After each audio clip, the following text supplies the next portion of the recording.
Assalamualaikum Sobat Ngopi, semoga sehat selalu dan dibanyakkan rezekinya.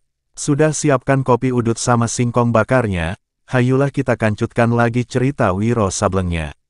Beberapa tahun kemudian setelah tragedi yang terjadi di Kampung Jatiwalu, kini cerita beralih ke sebuah gunung yang menjulang tinggi. Hampir tak dapat dipercaya bila di puncak gunung gede yang semestinya sepi tiada bermanusia. Pada siang hari yang panas terik itu terdengar suara lengkingan tawa manusia.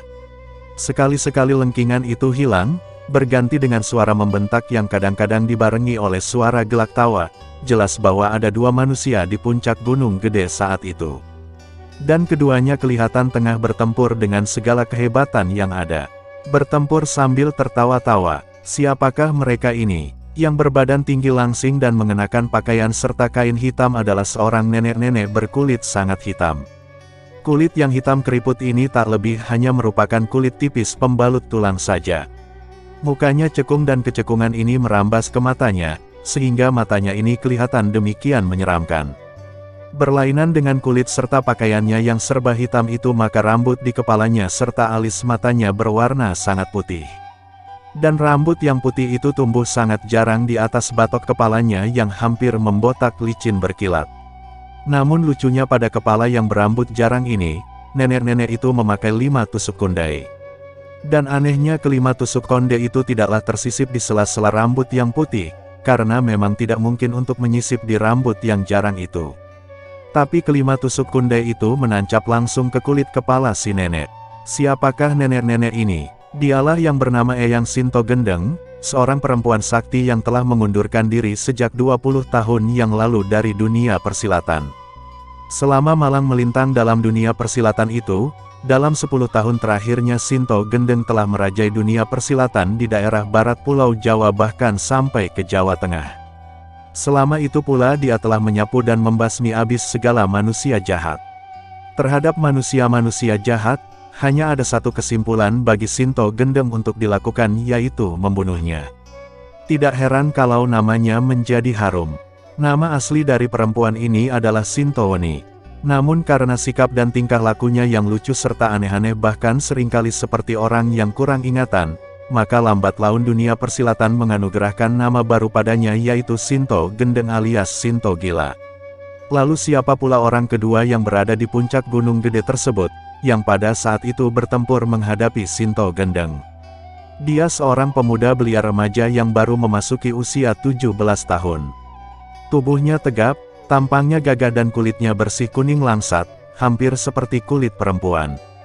Rambutnya gondrong sebahu dan agak acak-acakan sehingga tampangnya yang keren itu malah seperti paras kanak-kanak.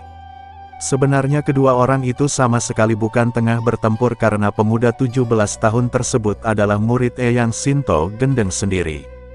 Bagaimana sikap tingkah laku gurunya, demikian pula sikap sang murid. Tertawa-tawa dan menjerit-jerit serta cengar-cengir. Meski keduanya tengah melatih ilmu kepandaian, namun setiap jurus-jurus serta serangan-serangan yang mereka lancarkan adalah benar-benar serangan yang berbahaya sehingga bila tidak hati-hati dapat mencelakai diri sendiri. Debu dan pasir beterbangan, daun-daun pohon berguguran, semak belukar tersapu kian kemari oleh angin pukulan dan gerakan tubuh kedua orang itu yang laksana bayang-bayang. Di tangan kanan Sinto Gendeng ada sebatang ranting kering sedang muridnya memegang sebilah keris bereluk 7. Ayo Wiro, serang aku dengan jurus orang gila mengebut lalat. Serang cepat, kalau tidak aku kentuti kau punya muka.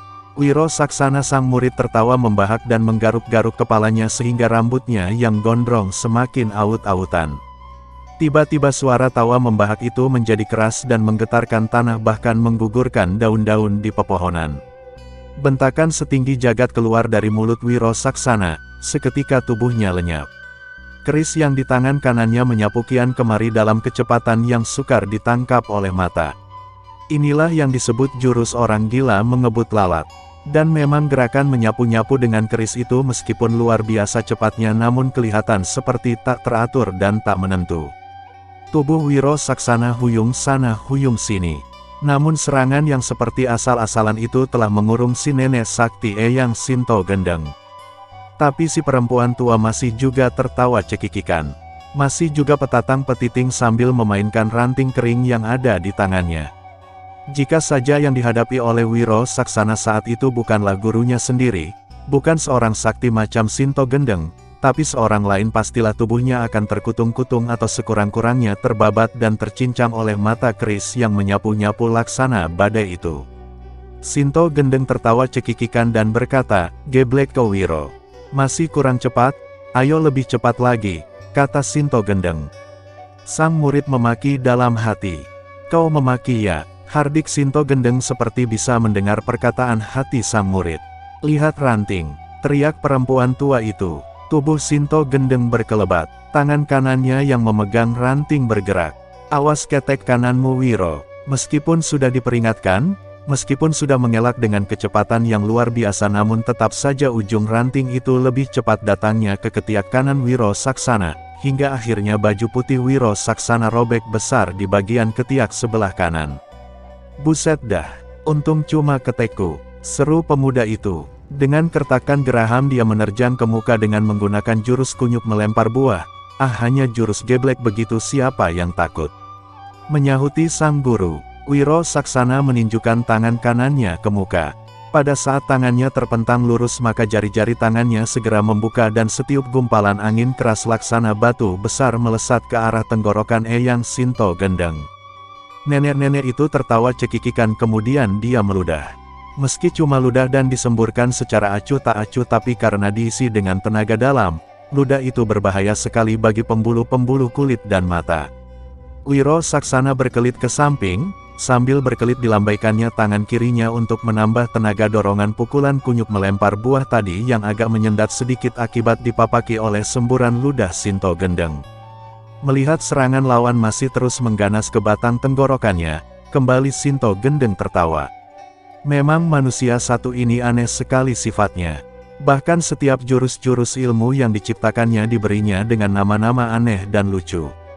Tak salah kalau banyak orang-orang dalam dunia persilatan menukar namanya menjadi Sinto Gendeng. Suara tertawa nenek-nenek itu lenyap, berganti dengan satu lengkingan nyaring yang menusuk gendang-gendang telinga. Tubuhnya kelihatan jungkir balik dan melesat seperti terbang ke sebuah cabang pohon jambu klutuk. Gerakan ini sekaligus telah mengelakkan Sinto Gendeng dari gumpalan angin keras jurus kunyuk melempar buah. Angin keras ini menghajar batang pohon di seberang sana dan batang pohon itu patah lalu tumbang ke tanah. Terdengar lagi suara tawa mengikik. Gemas sekali Wiro Saksana memandang ke atas. Dilihatnya gurunya duduk enak-enakan di cabang pohon jambu klutuk sambil menggerogoti buah jambu itu. "Gendeng betul," gerutu Wiro kesal karena serangannya hanya mengenai pohon. "Memang namaku Sinto Gendeng," kata sang guru pula, kemudian berkata, "Kau mau jambu Wiro?" Dan sebelum Wiro Saksana sempat menyahuti maka gurunya telah menyemburkan biji-biji jambu klutuk itu ke arahnya. 21 butir biji jambu klutuk menyerang hampir ke seluruh jalan darah di tubuh Wiro Saksana. "Cuma bijinya siapa yang sudi?" jawab Wiro Saksana. Dia menghembus ke udara dan melambai-lambaikan kedua tangannya. 21 butir biji jambu klutuk itu berguguran ke tanah bahkan 7 butir diantaranya berbalik menyerang Sinto Gendeng. Tapi hanya dengan menggoyangkan sedikit saja kaki kanannya, bisa membuat ketujuh biji jambu klutuk itu bermentalan. Setelah itu Sinto Gendeng menyerang kembali dengan menggunakan sebuah ranting di tangannya, dan ranting kering yang dilemparkan ini melesat dengan sangat cepat seperti anak panah yang mengarah ke batok kepala Wiro. Memang Sinto Gendeng benar-benar seorang perempuan tua yang aneh. Dalam melatih muridnya setiap serangan yang dilancarkannya benar-benar merupakan serangan yang mematikan atau sekurang-kurangnya bisa menimbulkan celaka bila sang murid tidak berhati-hati. Melihat serangan ranting kering ini Wiro hanya tertawa. Sekali dia gerakkan tangan kanan yang memegang keris maka ranting kering itu terbelah dua tepat di pertengahannya sebelum akhirnya jatuh ke tanah. Wiro berteriak, "Sebaiknya turun saja dari pohon Eyang kalau tidak." Eyang Sinto Gendeng segera memotong perkataan muridnya. Sang guru berkata jika ia tidak turun apa yang akan dilakukan oleh Wiro. Menjawab perkataan gurunya Wiro segera melemparkan keris yang ada di tangannya. "Sambut keris ini, Eyang. Sambut dengan jidatmu biar konyol." Abis berkata begitu Wiro Saksana tertawa mengakak dan melemparkan keris eluk 7 yang ada di tangan kanannya. Senjata itu melesat hampir tidak kelihatan karena cepatnya. Namun 4 detik kemudian terdengarlah suara cekikikan Eyang Sinto Gendeng. Dan ketika Wiro mendongak ke atas dilihatnya keris yang dilemparkannya tadi berada dalam jepitan telunjuk dan jari tengah tangan gurunya. Wiro Saksana hanya bisa menggerendeng. Tiba-tiba, ini terima kembali keris bututmu Wiro. Sinto Gendeng melemparkan kembali keris itu dan selain itu Sinto Gendeng segera mencabut 2 tusuk kundai dari batok kepalanya yang berambut putih dan jarang itu. 2 tusuk kundai yang dilemparkan itu segera menyerang ke arah Wiro, yang satu menyerang kepala, yang lain menyerang perut. Wiro sadar dengan kehebatan tusuk kundai itu, karena tusuk kundai itu merupakan senjata mustika milik gurunya, maka kehebatannya sudah pasti tidak diragukan lagi. Jika dibandingkan dengan keris maka keris itu tidak ada apa-apanya. Untuk menghadapi 2 tusuk kundai itu Wiro tidak mau melawannya dengan pukulan sakti yang mengandung tenaga dalam tinggi, maka didahului dengan bentakan nyaring maka kaki pemuda ini menekan bumi dan melintangkan badannya ke udara. Tusuk-tusuk kundai itu lewat di kiri dan kanannya, sebelum akhirnya terus amblas ke dalam tanah.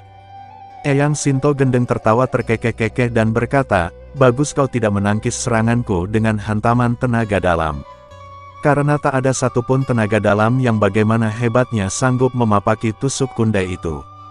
Tak lama setelah itu Eyang Sinto Gendeng berteriak, "Wiro, aku haus, ambilkan air buatku, cepat." Bukannya menuruti perintah gurunya tapi Wiro malah berkata, "Kalau haus jilat saja air keringat Eyang sendiri." Tapi dasar Eyang Sinto Gendeng manusia aneh, dia sama sekali tidak marah mendengar candaan yang keliwatan dari muridnya itu, melainkan tertawa mengakak. Sedetik kemudian tiba-tiba tawanya lenyap. "Air Wiro, lekas!" bentak perempuan itu. Sang murid akhirnya berlalu juga dari tempat itu, ia melangkah ke sebuah pondok kecil. Di bagian belakang pondok ini ada sebuah gentong berisi air putih dingin. Wiro mengambilnya segayung. Ketika dia melangkah kembali ke tempat tadi untuk memberikan air itu kepada gurunya, maka didengarnya suara Eyang Sinto Gendeng menyanyi. Suaranya sama sekali tidak merdu. Namun kata-kata yang terjalin dalam nyanyian itu membuat Wiro Saksana menjadi heran dan bertanya-tanya dalam hati. 17 tahun telah berlalu. Puncak Gunung Gede masih tetap seperti dulu.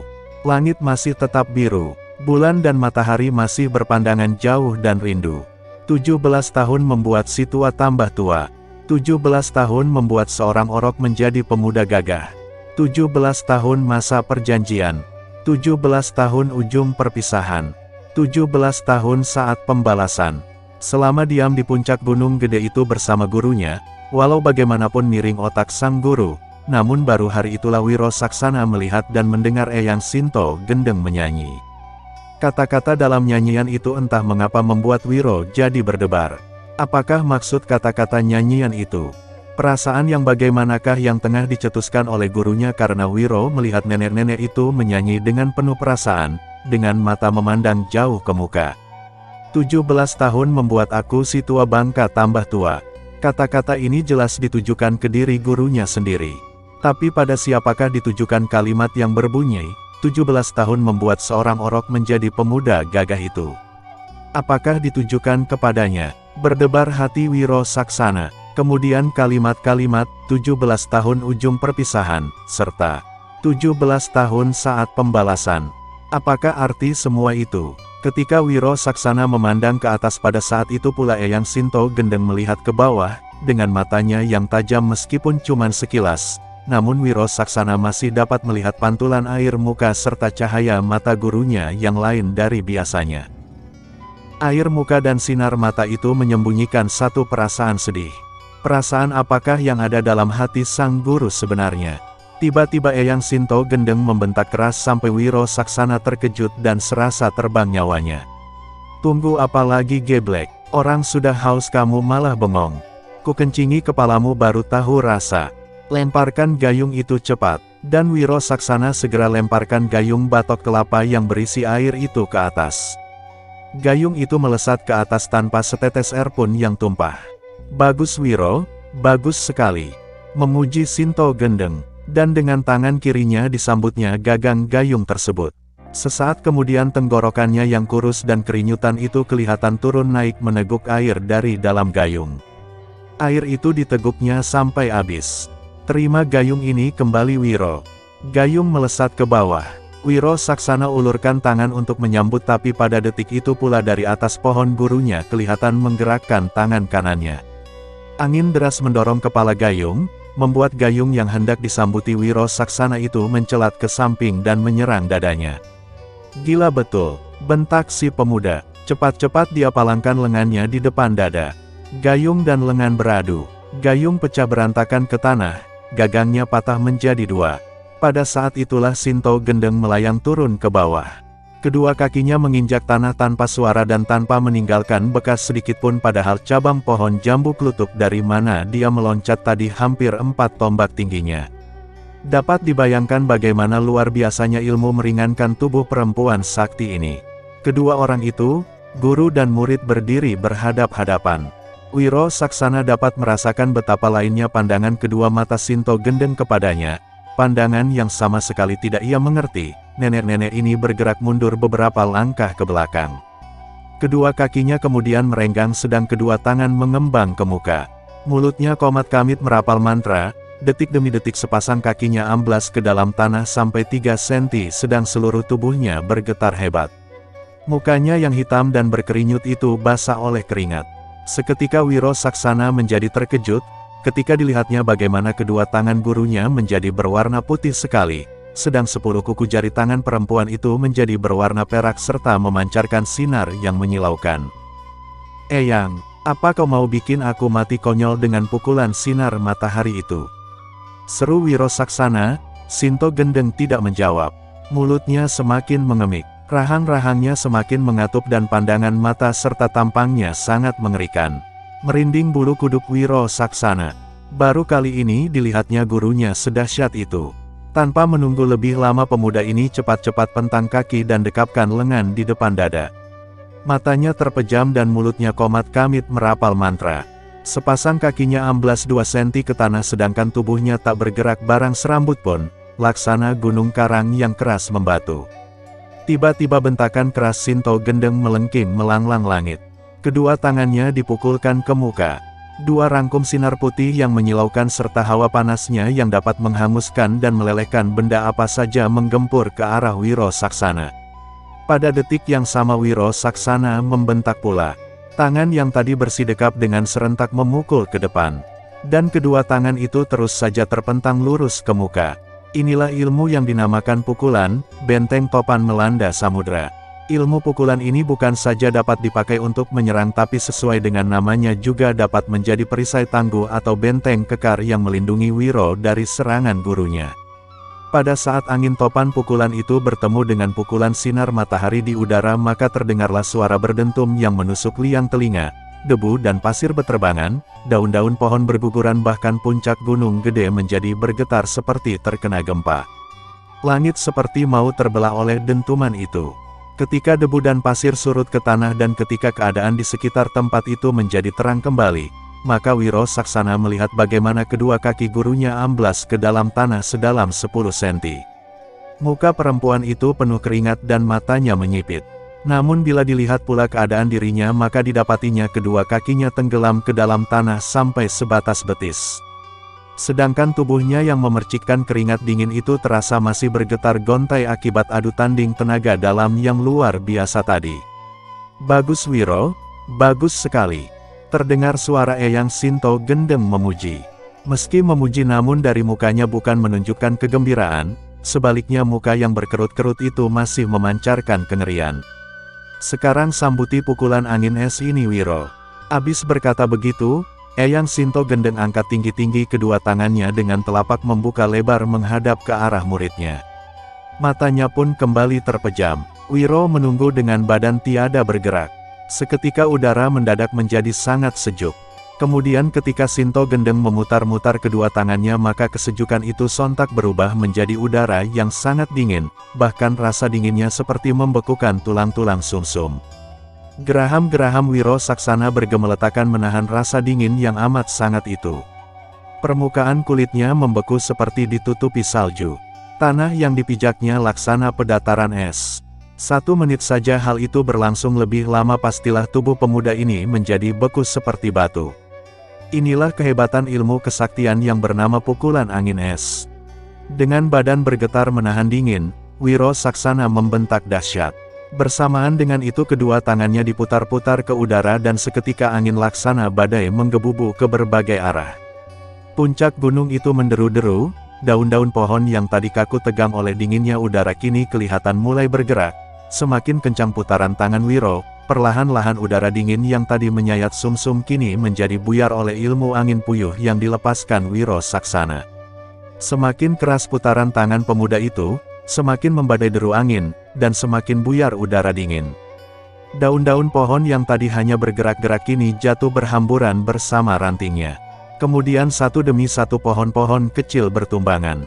Pohon-pohon besar yang masih bisa bertahan menjadi gundul daun dan rantingnya. Tubuh Eyang Sinto Gendeng kelihatan tergoyang hebat. Pakaian hitamnya berkibar-kibar. Gila betul, teriak perempuan sakti itu. Mulutnya mengeluarkan lengkingan dahsyat kemudian dia melompat sejauh 9 tombak dan dari situ mencabut sebuah tusuk kundai lalu melemparkannya ke arah Wiro. Sang murid cepat-cepat hentikan putaran tangannya dan melompat ke samping. Tusuk kundai membawa angin maut itu melesat menghantam sebatang pohon.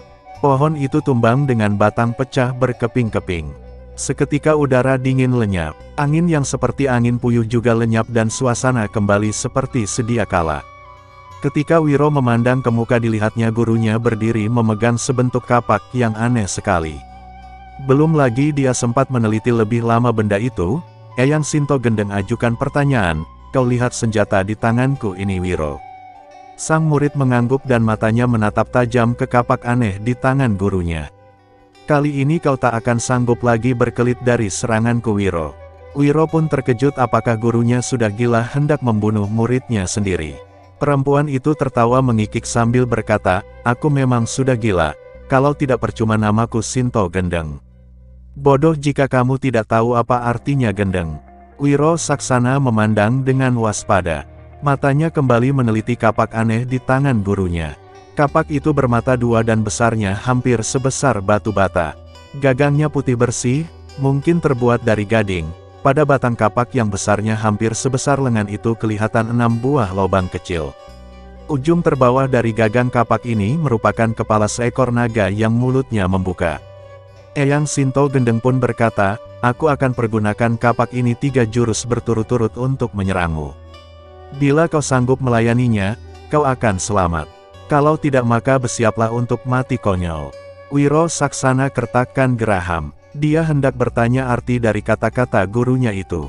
Namun sebelum mulutnya terbuka, Eyang Sinto Gendeng sudah berseru, "Terimalah jurus pertama ini."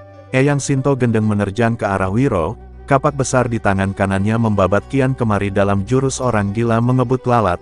Pada saat Wiro Saksana memainkan jurus itu dengan mempergunakan sebilah keris, kehebatannya sudah luar biasa apalagi kini penciptanya sendiri yang melakukannya maka dahsyatnya tidak diragukan lagi. Kapak besar itu berkelebat kian kemari hampir tidak kelihatan karena cepatnya. Angin deras bersiuran mengibar-ngibarkan pakaian Wiro. Angin deras ini bukan sembarang angin karena bila menyambar kulit maka kulit itu terasa perih bukan main, seperti lecet. Dan dari mulut kepala naga pada ujung gagang kapak senantiasa keluar suara mendengung seperti tawon. Dalam sekejap saja Wiro Saksana segera terbungkus sambaran-sambaran kapak bermata dua itu. Mata dan kulit tubuhnya terasa perih saat terkena angin tajam yang menderu-deru. Telinganya pengam oleh suara yang mengaung yang keluar dari mulut kepala naga-nagaan pada gagang kapak. Wiro membentak dahsyat, lalu tubuhnya berkelebat dan lenyap detik itu juga. Tangan dan kakinya sambar menyambar kian kemari, membuat gerakan menghindar dan menyerang bagian-bagian yang lowong dari gurunya. Tapi mana dia sanggup menghadapi senjata aneh yang dahsyat itu. Apalagi senjata tersebut berada dalam tangan Sinto Gendeng dan mempergunakan jurus orang gila mengebut lalat yang sudah mencapai tingkat kesempurnaannya. Dalam sekejap saja pemuda itu terdesak hebat. Lengah atau lambat sedikit saja pastilah bagian-bagian tubuhnya akan kena disambar mata kapak. Hanya dengan mengandalkan ilmu meringankan tubuh yang sangat tinggi yang dimilikinya maka Wiro Saksana dapat menghindari sambaran-sambaran dan bacokan-bacokan kapak bermata dua itu. Berkali-kali Wiro melepaskan pukulan-pukulan tenaga dalam yang dahsyat. Namun angin pukulannya terbendung bahkan dihantam buyar oleh angin tajam yang menderu yang keluar dari senjata di tangan gurunya. Senjata edan, maki Wiro Saksana. Tiba-tiba dijatuhkannya tubuhnya ke bawah. Serentak dengan itu tangan kanannya dengan jari-jari ditekuk ke dalam meluncur ke arah sambungan siku Eyang Sinto Gendeng.